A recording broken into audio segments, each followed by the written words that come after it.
میرے اوپر جہنم کو پیش کیا گیا، میں نے جہنم کا ملاحظہ کیا تو میں نے وہاں ایک عورت کو دیکھا، اس کی ایک بلی تھی، اس بلی کی وجہ سے اس کو میں نے عذاب میں مبتلا دیکھا۔ کیسے بلی کی وجہ سے اس کو عذاب دیا جا رہا تھا؟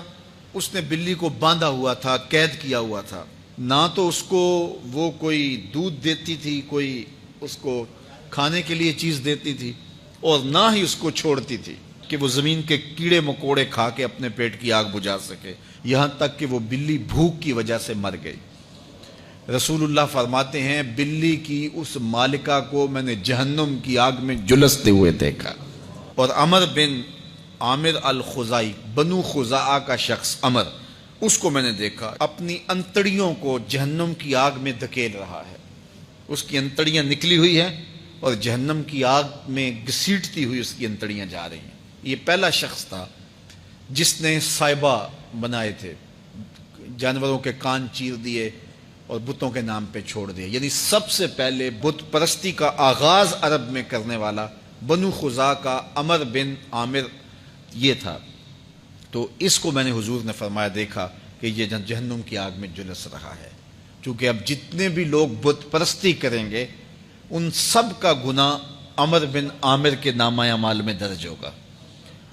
ان کو بھی گناہ ملے گا جو بت پرستی کرتے ہیں، اور چونکہ ایجاد اس نے کیے تھے، بت اس نے بنائے تھے، تراشے اس نے تھے،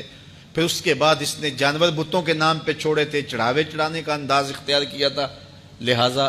اس کو جو ہے وہ گناہ پہنچتا رہے گا۔ تو کہا میں نے اس کو عذاب میں مبتلا دیکھا۔ تو اگر خیر کی بنیاد رکھو گے نیکیاں ملتی رہیں گی، کھاتے کبھی بھی کلوز نہیں ہوں گے، اور اگر برائی کی بنیاد رکھو گے قیامت تک اس برائی پر جو عمل کرتے رہیں گے اس کا گناہ بھی کھاتے میں پڑتا رہے گا۔ اللہ اکبر۔ تو ہمیں اچھائی کی طرح ڈالنی چاہیے، نیکی کی طرح ڈالنی چاہیے۔ آقا کریم علیہ الصلوۃ والسلام نے ایک موقع پر فنڈ مانگا تو ایک شخص نے اٹھ کر کے پیش کیا، تو جب اس نے پیش کیا تو اس کے دیکھا دیکھی دوسرے بھی کھڑے ہو گئے، دوسرے بھی پیش کرنے لگے، بعض کا سارے خاموش ہوتے ہیں، کوئی ہمت نہیں کرتا، تو ایک کھڑا ہوا تو اس کو دیکھ کے دوسرے بھی کھڑے ہو گئے۔ تب حضور نے فرمایا تھا من سنّا فی الاسلام سنتا حسنۃ فلہ اجرھا، جس نے اسلام میں کوئی اچھا طریقہ رائج کیا اس کو اس کا اجر ملے گا،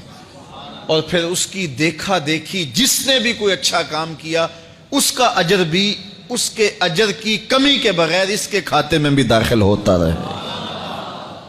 اس لیے نیک، اور میں کئی لوگوں کو جانتا ہوں کہ جو جمعۃ المبارک کے اجتماع میں، پیر کے اجتماع میں لوگوں کو لے کے آتے رہے، کسی وجہ سے وہ خود نہیں آتے لیکن جن کو لے کے آتے رہے وہ اب بھی آ رہے ہیں، تو وہ اگرچہ نہیں آ رہے اور کچھ فوت بھی ہو گئے ہیں،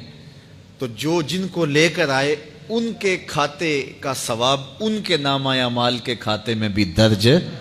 ہوتا رہے گا۔ تو اس لیے اچھائی کی طرح ڈالو، نیکی کی طرح ڈالو، اچھائی کی طرف جاؤ۔